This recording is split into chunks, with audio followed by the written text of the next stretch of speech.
Hello and welcome to this 7th video of Introduction to Python playlist. In this video, we will cover the concepts of control flow in Python. So let's get started. The first question is what is control flow?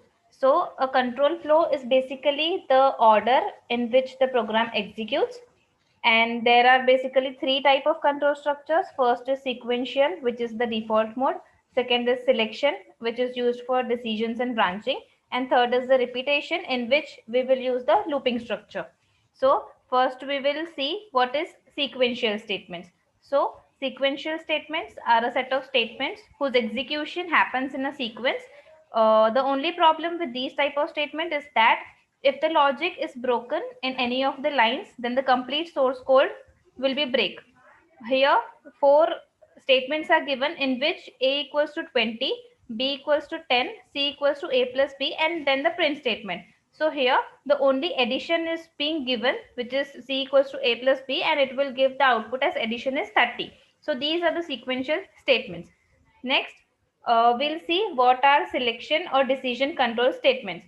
So in selection or decision control statement, they allow us to test several conditions and execute instructions based on the condition. If the condition is true, then we'll execute certain conditions.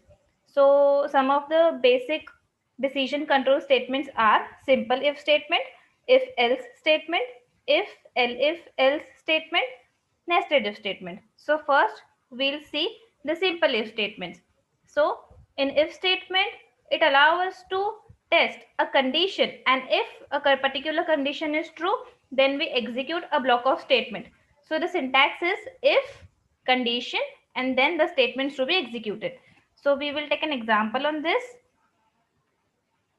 Here, suppose I will take one list in which I will store 1, 2, 3, 4, also 5, 6, 7 and 8. Here I will take res underscore list in which I will take only 1, 2, 3 and 4. Now I'll check if res underscore list in list, and then I'll print true.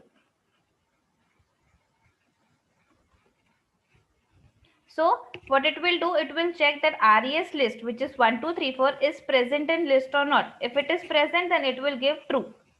I'll execute this cell and it has given the true because res list, which is 1, 2, 3, 4, is present in list already.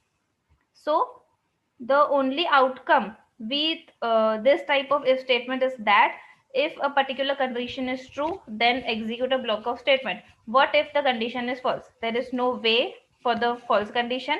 So we will use the if else statement. In if else statement, it says that if a condition is true, then execute the if condition, and if the condition is false, then execute the else statement, else block. So we'll take example on this also. Here I'll take same res list and list. So if I'll check if res list in list, then print true, else print false. I'll execute this cell and it will give us true because res list is present in list. If I'll change the content of res list, suppose I give 4, suppose I'll give 9, 11, 12 and 14. I'll run this cell. It doesn't give any output because there is no else statement, but if I run this cell, it will give us false. Okay, so what type of condition we can give in if else statement? So there are basically the mathematical logical conditions, which is equals, not equals, less than or equal to, greater than or equals to. So we will use one of these conditions and see how the if works. So if I take input from the user, so I'll take int input. Okay, and now I say if a mod if a mod 10 double equals to 0, then print A is divisible by 10, else print A is not divisible by 10. So I'll execute this. It will ask for a input, so I'll give here 100, and it says that 100 is divisible by 10. If I give here 2, or say I'll give 3, so it will give that 3 is not divisible by 10. So henceforth the statements will be executed if the condition is true or false. Now the next statements are if, elif, and else statements. So elif is a short form of else if. It allows us to check multiple expressions. So if the condition of if is false, it checks the condition next if else block and so on. So the syntax is if condition, then executes if the condition is true. Elif condition executes elif if condition is true, else the condition is false. So we'll take example on this. Yeah. So again, I'll take input from user,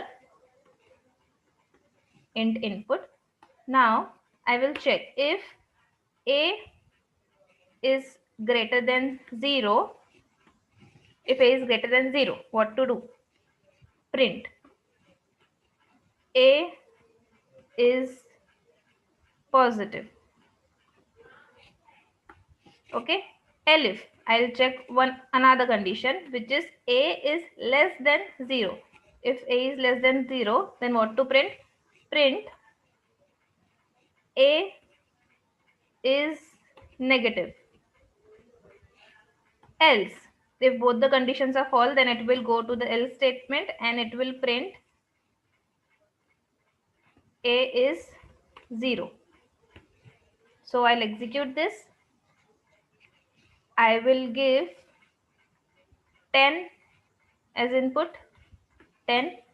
So it will give 10 is positive. If I give minus 10, so it will give minus 10 is negative. And if I give 0, so it will give 0 is 0. Okay. So these were the if, elif statements. Now we will see nested if. So nested if structures allow us to do nesting in computer programming. So any number of these statements can be nested inside each other. Indentation is the only way to figure out the level of nesting. So if condition, inside that again if condition, then body, and then else, and the else body of the outsider if. So we'll take an example on this. So I'll take input from user again, int input. Now I'll check if A is greater than 0. If A is greater than 0, means it is positive. I'll again check if A mod 2 is double equals to 0. Yeah. So print A is positive, also even number. Okay. Else, if A mod 2 is not equals to 0, so what to print? Print A is positive but not even number. And finally, the else statement of this if block, if A is not greater than 0. So else print A is not positive. So I'll execute this cell. So let's say we can give input as 4. So it gives 4 is positive, also even number. If I give 5, it says 5 is positive but not even number. If I give it as minus 2, so it will give that minus 2 is not positive. Okay. So these were the nesting statements. So if, else if, elif, else, and the nested if, these are the control flow in Python. For more videos, refer Python playlist. Thank you.